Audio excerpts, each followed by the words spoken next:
Morning, everyone, and welcome to GAE Retired Lunch Bunch.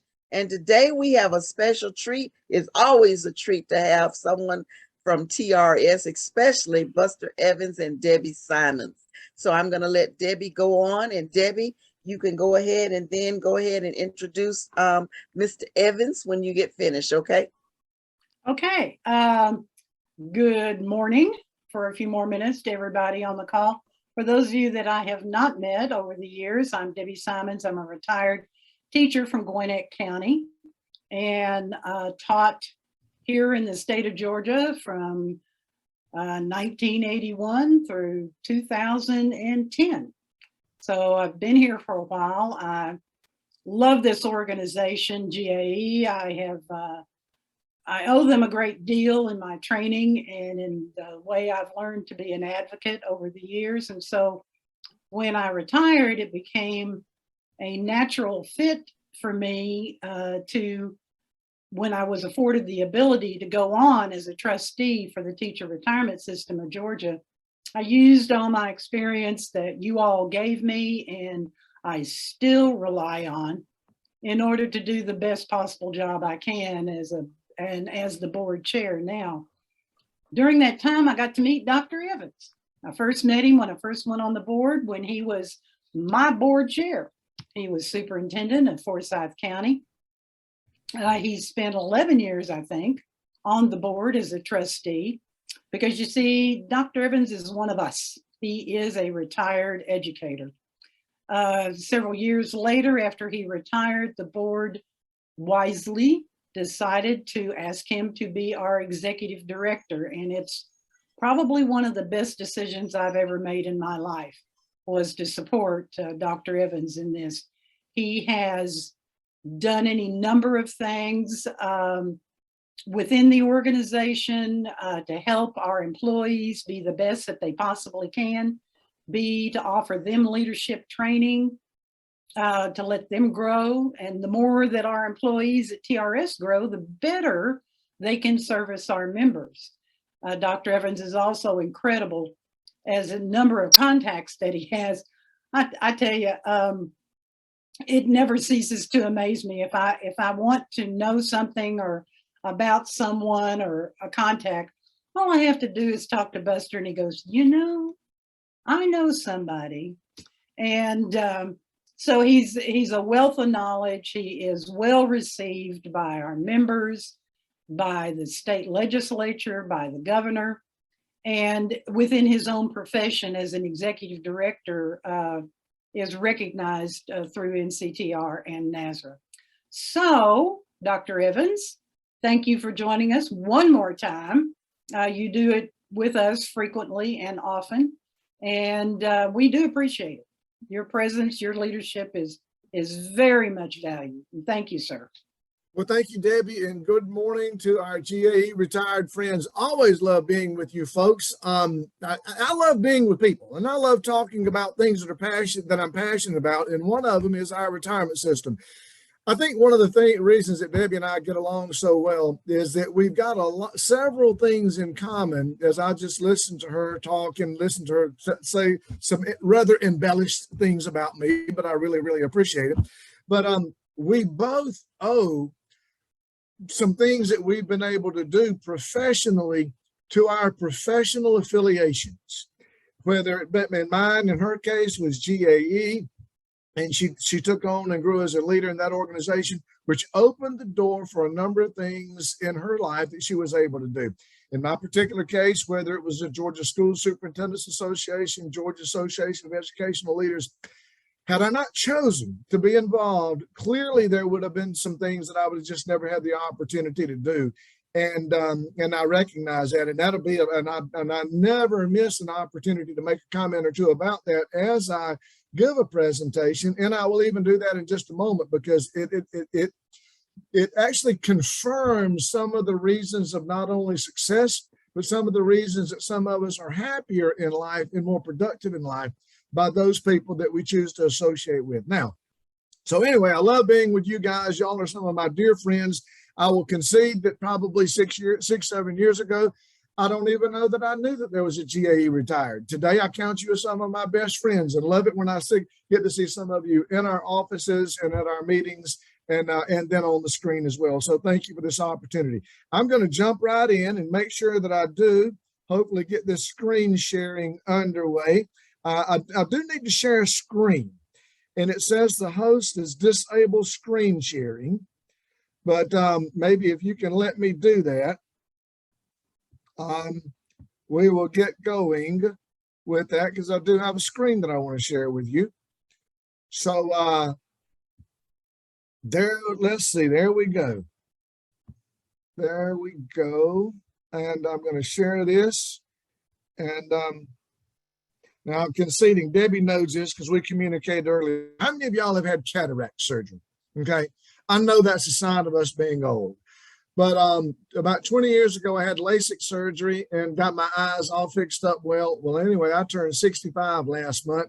I know I don't look like it. Y'all don't have to agree with me, but I know I don't look like it. But the reality of it is I developed cataracts and got where I totally could not hardly see out of one eye, but I had it fixed yesterday. And now I've had to go back to these things. So I'm doing the things that I see others of my friends do. Well, let's talk a little bit about what I want to talk about today, because we got some good news, got some things that challenging. But I guess if I had to give a presentation, I want to remind us about some things. I want to recap some things, and I want to recharge our interest and charge our enthusiasm, and talk a little bit about why all of this really, really matters. So with that, we're going to jump in here and get going. Again, first of all, I'm going to talk about reminder of some times that we've been through. I want to talk about being happy in retirement. I want to talk about the status of our plan. And then we're going to talk a little bit about some political. If y'all hadn't figured out, we are in a political era, and it's kind of like COVID. It just won't go away. And then once you think it's safe to come out in the world again, it's just all over again. But let's kind of get started with this. I spoke to a group of educational leaders down in Savannah first of last week. Actually, I guess it was a week ago yesterday. And as we got to going, you know, it's only been just a few weeks since the terrible, terrible shooting in Uvalde, Texas. And so I think about this, and I think about the fact there are tough times out there for lots of us. So our active educators who are out there, my heart goes out to them, because today they live in fear of not only do they have the pressures of doing everything that they can do to help children learn, they have the increased concern of continuing to keep children safe. And we've been dealing with this for a while, but we're just reminded of that. And it reminds me that we truly are in tough times.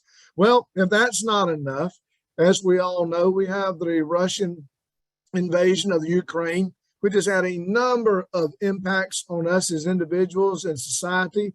And a lot of people like to change it on politics, but folks, the reality of it is what's going on in Eastern Europe truly is having some direct economic impact on our nation. And it reminds me of a saying that I used to tell our principals and educational leaders, said 90% of what we deal with, we didn't do anything to create. We would just as soon not be dealing with it, but it's landed on our plate, and now we got to deal with something. But this is just part of the tough times picture that we're facing. And then lo and behold, this COVID thing just won't go away. Now, I won't poll you, but I'll tell you about me. I've had my COVID shot 1. I've had the COVID shot 2. I've had COVID booster number 1. I've had COVID boosted number 2. And thankfully that my immediate family right here, we have avoided it. But the reality of it is I've actually known more people in the last 3 or 4 months who actually had COVID, although their symptoms have been lighter. I've known more people have been diagnosed with COVID. So this is just a gift that continues to give. And then now, Lord have mercy, if it's not the inflation. How many of y'all have heard? You can raise your hand. I can't see it, but you can raise your hand anyway. How many of you heard of, if you don't hear the word inflation at least 20 times a day, you're totally in a hole. This is a real sign of here recently. I understand gas prices are easing just a little bit, but we've had some of the highest gas prices we've ever had. And then, I'm going to share this last thing because this is one of those stories that kind of broke my heart. But I tell you the story because it falls into the category of you never really know whose life you're touching and how you're touching it. The gentleman pictured in this picture here is a gentleman who used to work for me. His name is Kurt Warner. He played football at the University of Georgia in the late 80s. He was a pass receiver during the time that they had a running game. He didn't get a lot of yards, but he did end up going and playing pro a couple of years. About 10 years after that, I was fortunate enough to recruit him to come back to the Bleckley County Schools, where I was superintendent at that time, where he came join our coaching staff. Didn't stay long. He went down to Liberty County, where he served as a head football coach for over 20-something years. About 3 months ago, one of my dear friends called me up and he said, Dr. Evans, have you heard about Kurt? And I said, no, I hadn't. And he says, Kurt is he's actually had to be life-flighted. He's in bad shape in the hospital. And long story short, Kurt had gone through cancer treatments. He had gone all the way through his last treatment. He had rung the bell, but 2 weeks after he got home from that, he had passed out in his yard. And ultimately passed away. And I think about this, and I use Kurt as my current person. These are tough times, and it doesn't matter what age we are. It doesn't matter what status we're in financially. There are a lot of challenging things around us, and those things not only impact us as individuals, they impact us as educators, they impact us as leaders, and they're challenging times all around. So I preface my comments today on one hand to remind us that we are facing some very difficult and challenging times, but on the other hand, we are some of the most blessed people that I know of because we are retired educators. Now, I've got a guy that I've recently met and I've been listening to for a number of years. And his name is Wes Moss, and he's written a couple of books. If you ever listen to WSB radio sometimes on Sunday, but Wes talks about what the happiest retirees know. And the reason why I share this particular book, and over the years I've shared lots of books, but and I'm not going to tell you about his whole book today, but I am going to tell you just a little bit about it, because since I'm completing my 6th year as executive director of the Teachers Retirement System of Georgia, and I have become convinced that some of the happiest people I know are retired educators. And listen, I enjoy working with them. But some of the reasons why you and I are some of the happiest people that I know, I'm just going to share with you 3 of them. First of all, the money's got to work. And most of you will probably agree with me on that. You got to have enough money to be able to pay the bills. Now, regardless of what most people think, folks don't get wealthy off their teacher retirement benefit. Our average retirement benefit check that we pay out, and listen, keep this number in mind, our average benefit payment on a monthly basis is $3,600. Now, for some people, that sounds an awful lot of money. I'll tell you a true story. My mother passed away in January of this year. For the last several years of her life, she had been in assisted living. Her payment for her assisted living on a monthly basis was approximately $3,000 a month. So she would have barely been able, if she had been a TRS retiree, she would have barely had enough money to be able to make her payment for her assisted living. So I say all this to say is that it is important, and that's why we like to work with young educators, even beginning in early in their career, to help them plan ultimately for their retirement. And that's why they need to be involved in GAE, is because GAE works to support the salaries, that work to support education policy, and it helps to make the teaching environment a better place. The other thing, or second thing that is important about being happy retirees, And this represents the people on this webinar or webcast this morning. They are involved in hobbies and pursuits. In other words, they're doing more than sitting on the front porch or sitting on their sofa watching television. They've stayed involved. That's why I've made a conscious effort to particularly make sure that we continue to work with our retired associations who are continuing to be involved, because you people are valuable to us as an organization. The third thing about retired, I'll just throw this in there. The third thing about retired folks who make them happy is, first of all, they got children that are close, but not too close. What does that mean? That means they're out of the basement and they're on the own, but they're close enough for you to go see them. So I don't know about you, but if you want to just assess where you are, and if you want to answer the question, why am I so happy in retirement? Hopefully it's because one of these three things, which are just one of 10 things that Wes Moss talks about and what the happiest retirees know. Now, let's get a little bit further into now I've got a theme going on here.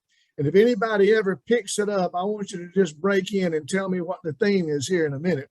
But anyway, it doesn't hardly a week go by that I don't read somewhere in some journal, some organization, or hearing on the news that people are leaving the teaching profession.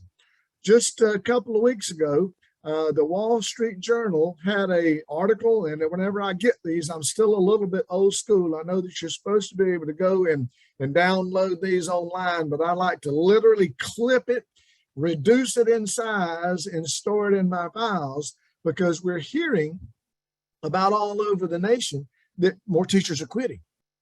And so I'm going to ask you, even though I can't see you, how many of you think that there are more teachers that are leaving the profession now than in years past? Well, I'm going to answer that question for you in just a moment in a couple of ways, but we do continue to hear about them. But let's talk just a little bit about how we got to where we're at, and let's talk about and I see those who raise your hand. Thank you for doing that the way that you're doing it online. That's really, really cool. First of all, fiscal year 2021, when we look at the finances of our organization, this was a year that we love to remember. You know, in our organization, fiscal year 2022 2021. I've got a typo here. 2021 was the best year since 1986. We had our return on assets that were over 29.2%. And this was the 13th consecutive year of positive returns. So we talked a lot about fiscal year 2021 and what a great year it was. And though we were still in the midst of COVID, it was a wonderful year as it related to the operations of the Teachers Retirement System of Georgia. However, the reality of it is sometimes you have to talk about the good news, and you love to talk about the good news, but you also have to talk about what the challenging news are. It's important to be an optimist, but it's also important to be a realist, because when you have challenges, you need to be able to talk about them. So let's talk about the year that we just wrapped up. Well, if I don't know how many of you have money that might be in a mutual fund or in a 401k or 401(b), but literally everybody that I know and all of the major stock indices have been down during the last 6 to 12 months by double digits. Whether your money's been in bonds, whether your money's been in stocks, whether it's been in growth stocks, whether it's been in value stocks, whether it's been in ETFs, almost literally all of them have been down. Well, bond performance has been down. And the only asset class that is up for us in the Teachers Retirement System is what we call the alternatives, or alternative investments. So, but is this all bad? Well, we don't like to talk about the bad times, but I have to remind all of us that we really do expect markets to generally be down at least once every 4 or 5 years. We had just finished, I think I've got this in the next bullet. Well, let me back up. We had just finished nearly 12 years without having the first year where we had negative returns. That was what we would call a really long running bull market. Despite some ups and downs that we've had, but we have experienced some reduction in our returns, but we do expect that to happen. And we also recognize that the gains of, when you average in the gains of fiscal year 2021 and the losses of fiscal year 2022, still average a net gain of better than 8.5% annualized. So I say all this to say, oftentimes we get really, really excited when we hear really, really good news. And sometimes we get really, really concerned when we hear things not as good. But the reality of it is we continue to live in a great nation. We continue to live in a very prosperous nation. And we're going to have ups and we're going to have downs. And that, my friends, is one of the reasons why our defined benefit plan is so important. As a retiree who draws a monthly benefit from the teacher's retirement system, you don't have to worry about, is the stock market down 10% this month or 20% this month? Your retirement benefit is going to be the same every month for a 6-month period of time. And then you know what? It's going to increase by 1.5% as long as we meet those criteria set forth and according to our policy. That is why it's important, because if you were like my mother, who had a fixed cost, she would not have been able to afford to be able to continue to live in assisted living if she had a retirement that had gone up and down and didn't have the money to pay for her cost in assisted living. The other thing that I would tell us all as we look forward to be optimistic, historically, strong stock market returns generally follow during the recovery from a bear market. And most people do consider us to be what we call in a bear market right now. So we are looking forward to those gains being very, very strong once the market does turn around.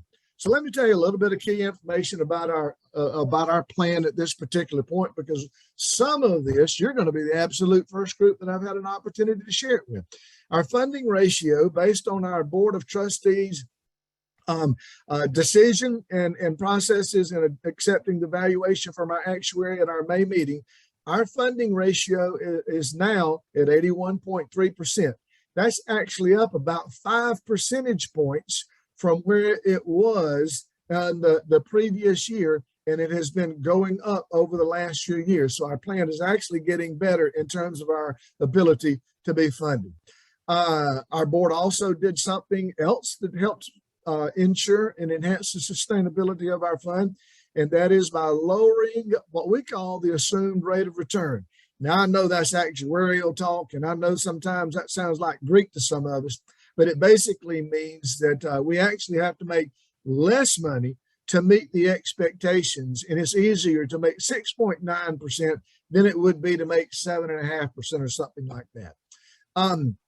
We still have about 240,000 active members, and we have now about 140,000 beneficiaries. And our fund sits at $87 billion, which makes us one of the top 25 largest plans in the nation. Now, I asked you a question a while ago. Do you think teachers are quitting the profession? Are more of them retiring? Are more of them quitting? Well, the information is a little bit mixed. And again, you're one of the first groups to kind of get the most recent information, because we just closed our year in on June the 30th. Our number of retirees for fiscal year 22 is actually down, and down by about 5%. And what does that look like? Last year, we had 7,000 people who chose to retire and go on our payroll.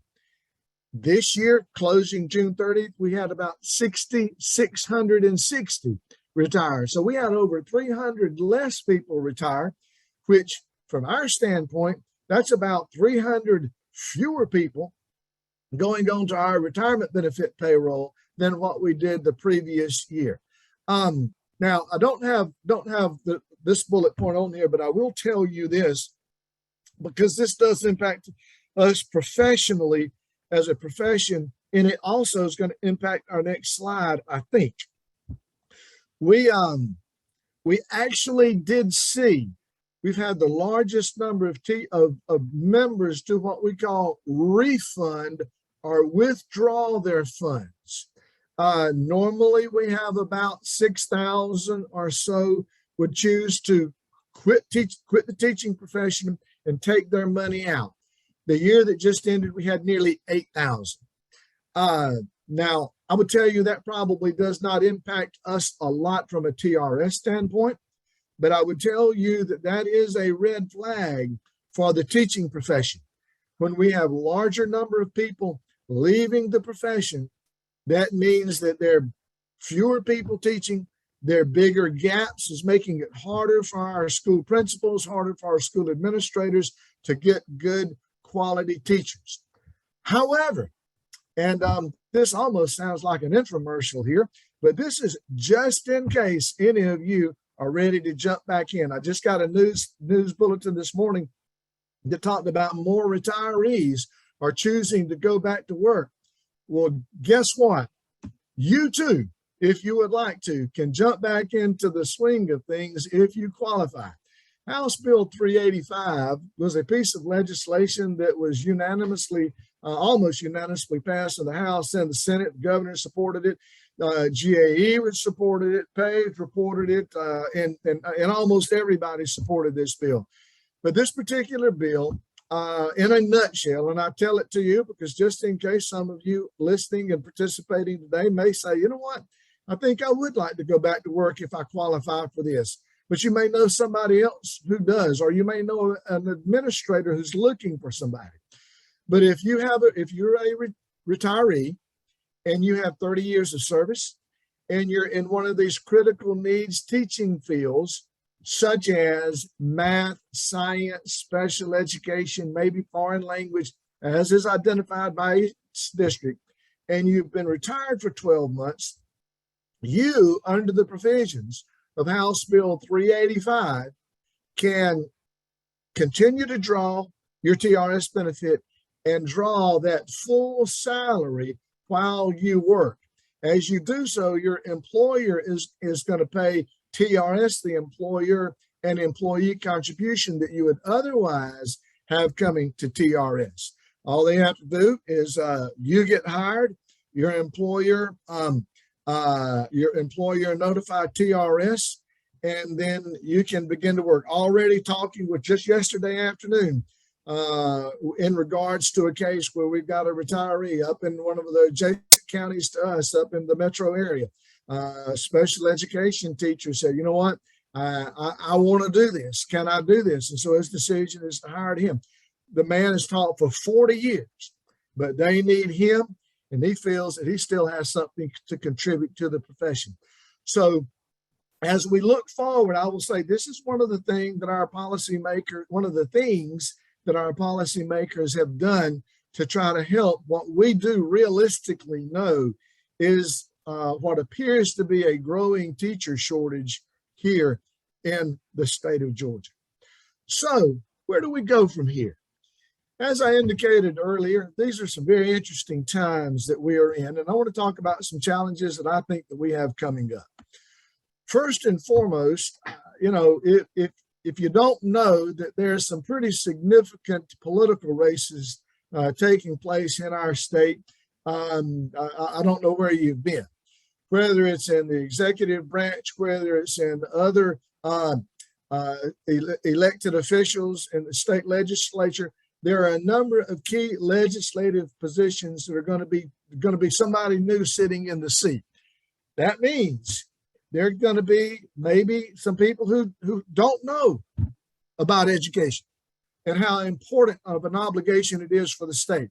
Maybe they don't know about the importance of the teacher's retirement system defined benefit plan and how it helps to recruit people into the profession and helps people to stay in the profession. I'll tell you, if you go back to the data that I just shared with you a few minutes ago, I talked about the number of retirements were actually down. And I talked about the number of people with actually less than 10 years of leaving the profession up. That in and of itself tells you that our defined benefit plan plays a role in helping to encourage educators to stay in the profession for the long haul, so that they too can one day be some of the happiest retirees that you and I know. Again, there are going to be some changes, at least in some key elected offices. You know, there's a significant race for governor. We know there's going to be new lieutenant governor. We know there's going to be new secretary commissioner of agriculture. We know the Department of Labor is going to be someone new. Some of these other positions, there may be someone new. So there's going to be a lot of new leadership taking, and we know there's going to be a new lieutenant governor. So those are some things that we do know. So what does that mean for you and I? What do we need to be doing between now and November? And this is not a political conversation, folks. Don't think that I'm trying to talk politically. I'm talking to educational policy and how it impacts you and I as former educators, but we're really not former educators, are we? We're still educators. But the reality of it is it's going to impact some things. We'll talk about that. And here's what I want to tell us, that if we leave here today, what's my to-do list? What's my homework list? And I'm going to go over this in more detail, but I think it's important. And I tell a lot of groups, and I speak to dozens of groups a year, and now, if more than ever, is probably the time that we need to make sure that we talk to some of our elected officials who are running for office and say, hey, thank you for supporting the teachers' retirement system or the defined benefit plan that we have. The importance of this is it makes a difference. It keeps people into the profession, because just as we have reported, we had 10,000 people leave the profession and take their money out. We only had 8,000 retire. Wonder of those retirees the 7,000 retirees or 6,600 retirees that we had. Wonder how many more we would have had retire if we did not have the defined benefit plan.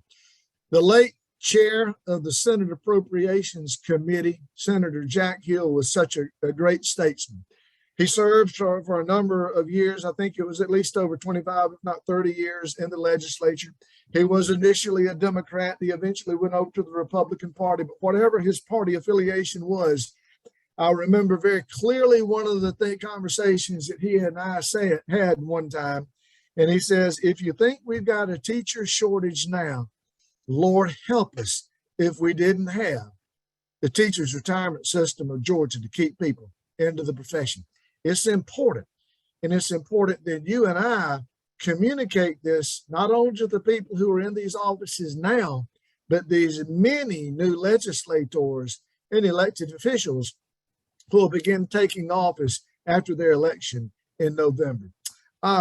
And then you can also, as a part of this, encourage them to continue to support the defined benefit plan. So I'm just going to share this in terms of sharing thanks, because I think this is the reality of where we're at right now. And currently and for the next several months, we're going to witness a great deal of political bantering. We're going to hear a lot of promises. We're going to hear some truths, and we're going to hear some mistruths.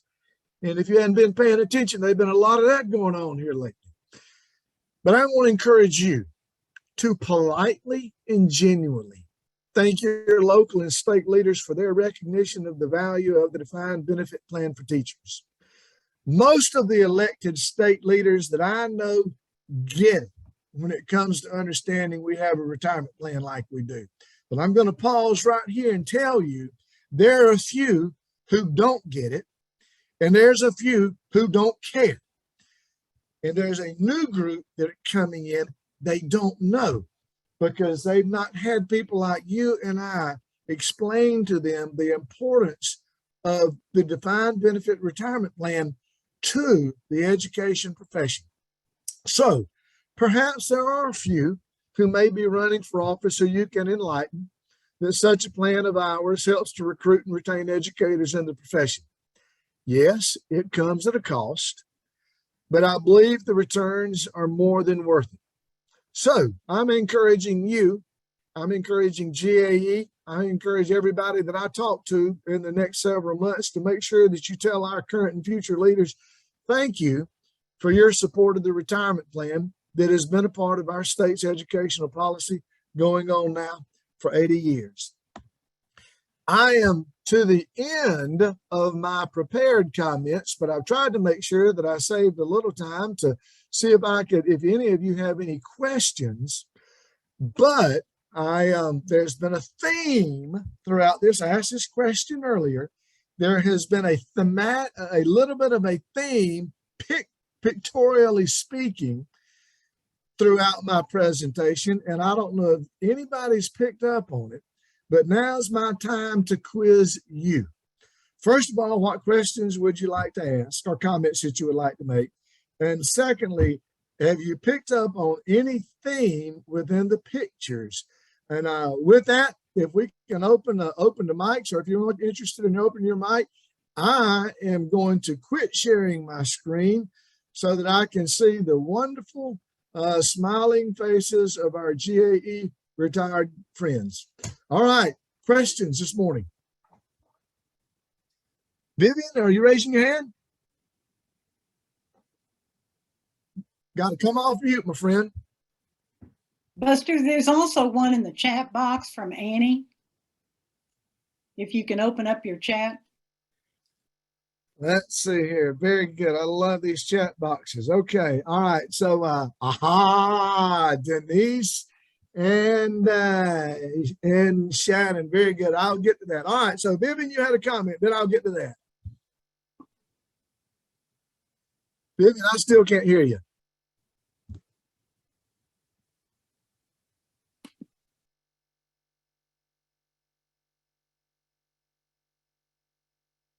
Can y'all hear Vivian? No. No. Sorry, Vivian. You want to try and answer Annie's question that's in the chat box right above Shannon and Denise's response to your themes? Can you see it, or you want me to read it to you? Yeah, you may have to read that one. I see Denise's and Annie's and Veneer's. Well, Annie wrote, will you ask Mr. Evans, how will the salary for retired educators going back to work be calculated? Will the salary be based on a first-year teacher's salary or on years of experience? Great question. Getting that question a lot. Matter of fact, we've actually had a lot of misinformation. I'll answer it two different ways. I would expect it to be wherever you would fit on the salary scale. In other words, if you got a specialist degree and 30 years of experience, I think the scale tops out at what, 22, 23 years or something like that. But that's where you would be, plus local supplement. Now, it literally is up to the local district and you to agree upon what that can be. They could agree. I'll give you a couple of scenarios. First hand, they may want you really, really bad. In other words, you may be a mathematics teacher and you may be the best math teacher on the whole, and your name may be Kirby Smart. And you may say, hey, I ain't going back to work unless you pay me 110% of salary. If that's what you can negotiate, go for it. We do not salary cap. That is with legislation. On the other hand, it may be, Annie, we don't need you for 6 periods a day, but I do need you for 4 periods, which is more than 49%. Would you do that for 66%? Or would you, let's say that you're on a block schedule and you come in and teach 3 periods a day. I don't want you to have any extra duties. You don't have to hang around for planning time, and I pay you. So the answer to that question is, it is negotiable, but there's not a cap on it. And I hope that I've answered that, but we get that question a lot. I do know there's been a lot of misinformation about that. One of my good friends who's a school board attorney called me just the other day. He says, can you clarify this? He says, I'm hearing different things. And but we've got information out there on our website, but it certainly is negotiable. Great question, and one that we've been getting. Listen, I love answering these questions. While we're waiting for the next question, I will address, you're exactly right. The people who picked up sunflowers Those are pictures that come from my current sunflower garden. And I go back to the book that I shared that Wes Moss talks about what the happiest retirees know.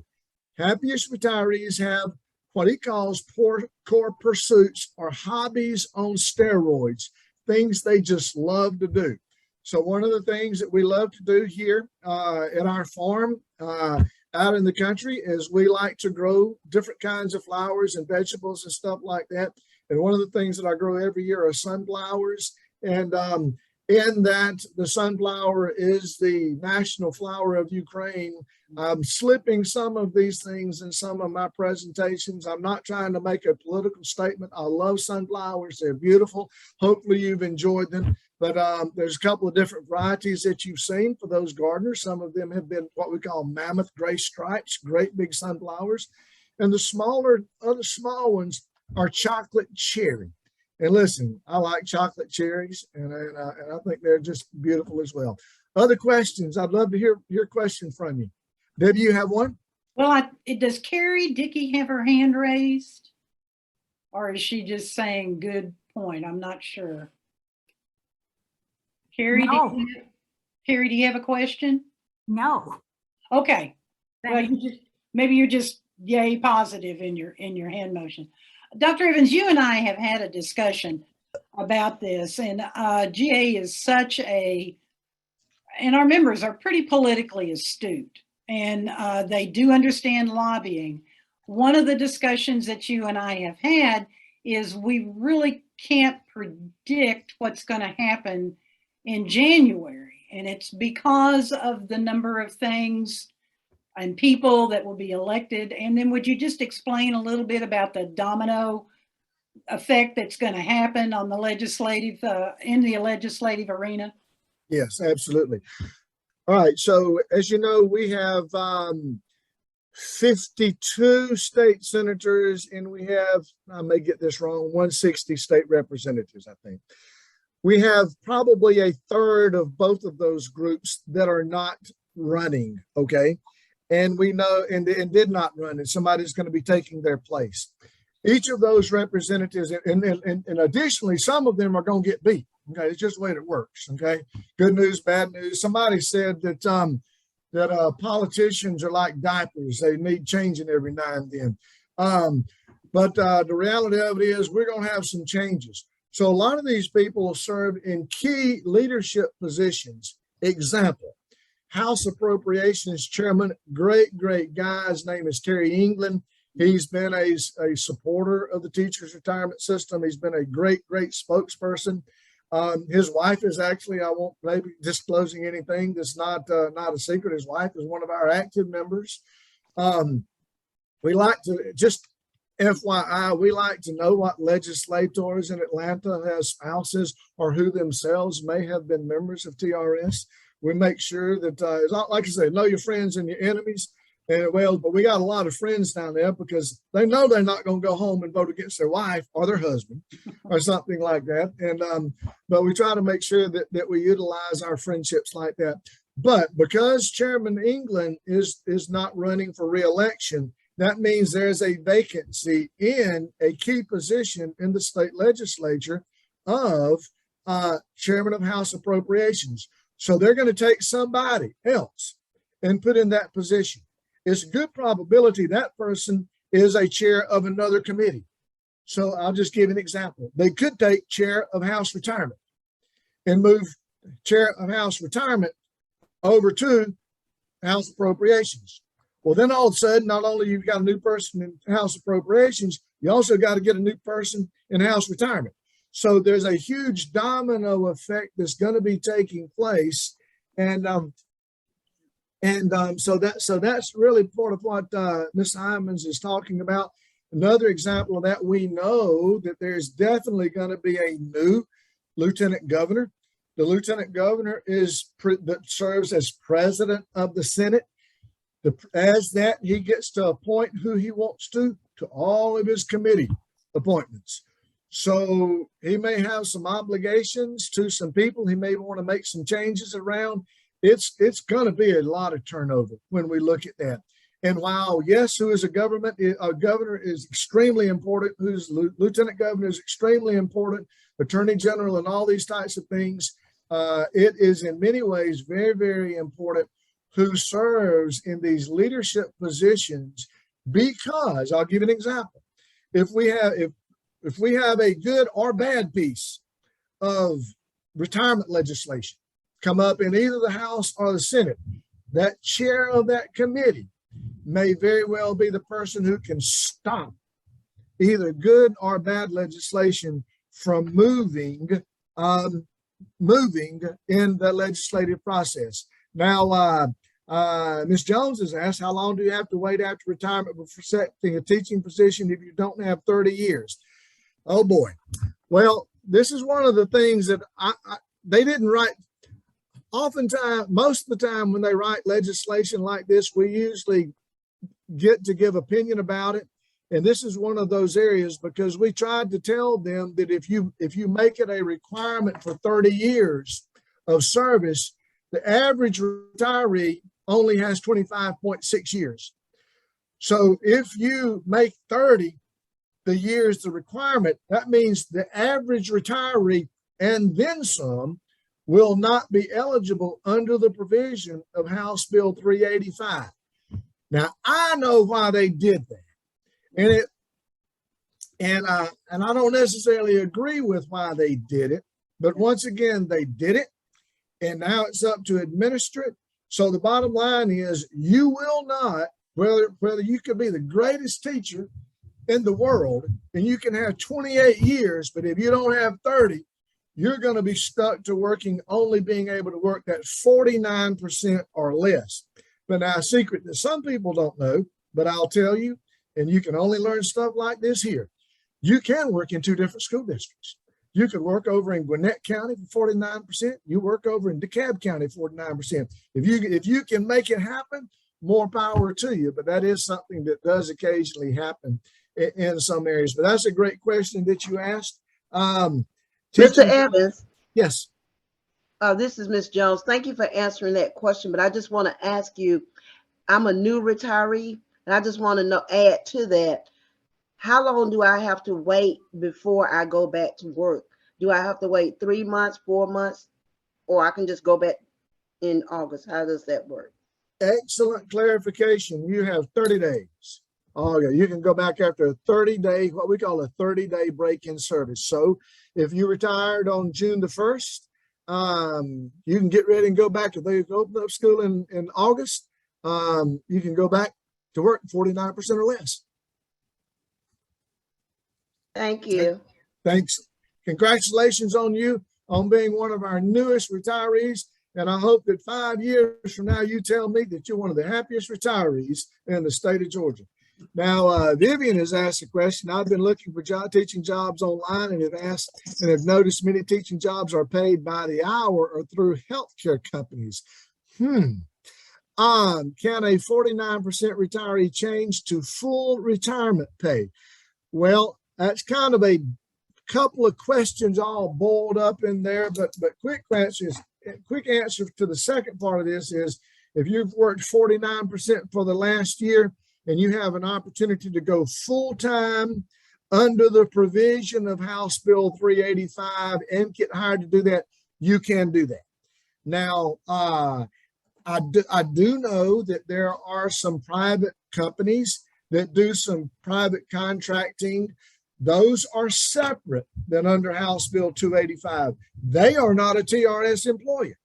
So while you would be able to work for them as a private contractor, you would not be able to work under the provision of House Bill 385 because they are not a TRS employer.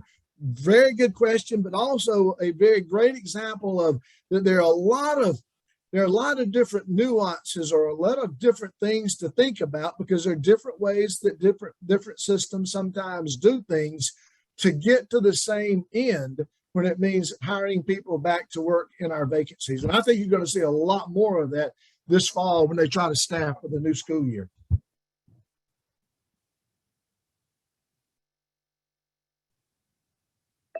Hi, this is Rosa Williams. I really don't understand the 49%. Well, Rosie, I am so glad you asked the question. I will, if you're, and I've known a number of people who've chosen to do this, and it is a great option if you have a school system that's interested in hiring you to work 49%. As a retiree, let's just say that you can retire to anything, whether you're a principal, superintendent, assistant principal, or let's just say, how many of you remember your first grade teacher? You know, just about all of us can remember our first grade teacher. Mine was Miss Williams. She was what I call an actuarial liability. She lived to almost 100 years old, and she drew that retirement check for many, many years. But let's say that Miss Williams retired when she was 55 years of age, and she decided that she wasn't really ready to fully go home. She can retire, draw her retirement benefit, but then get hired to work 49% by her local employer that she used to work for, or somebody else. She could work, let's say, whatever 49% represented. She could work, let's say, roughly half a day, 5 days a week, or maybe she could work 2 full days a week and then half a day of a third week. And then you can draw it 40 when you get 49%. You basically can draw 49% of what your salary was when you retired, plus any increases that would have been granted since that point in time. Rosie, does that answer your question okay? Yes, because when I left, I was getting doctoral pay, and I didn't know if the pay had anything to do with it and No, how much I draw for my retirement. Yeah, it is based on whatever your retirement salary was when you retired, your highest 24 months. That's set at the salary that you can make based on that. I'm going to make it even more complicated. You can actually work 3 months full time, and then the rest of the year 49%. Most folks do not do that because it's a little bit more complicated. But anyway, that's oftentimes the way we do it now. Vanera has said I work 49.5, and it's considered as a part-time teacher. It's not salary, but it's hourly based on your last pay was. Work 5 hours. Great example of how it works for her. Thank you for sharing that example. May I ask one question? I'm so sorry. This is Ms. Jones again. Are you saying that they can work the 49% or the 3 months and still receive their retirement check? Yeah, they can work that 49% all year long and still get their retirement check. Okay, thank you. Yes, yes. Dr. Evans, I think I'm also been aware of in some situations that some teachers actually came back under the 49% and like worked 2 or 3 months in a school year full time. Yes, that is exactly right, Ms. Simons. And I was alluding to this earlier, you can work 3 months of the school year at full time.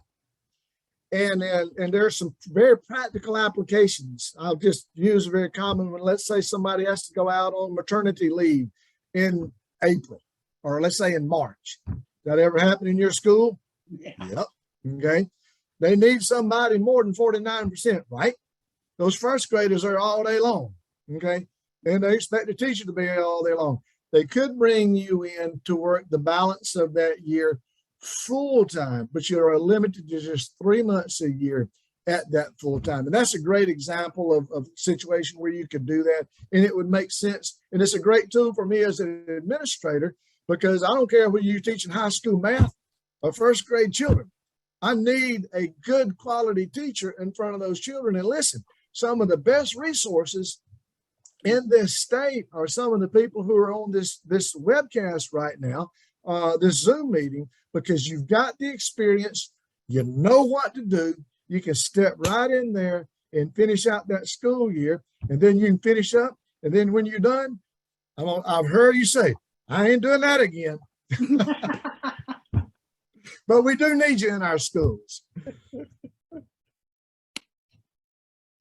Are there any other questions?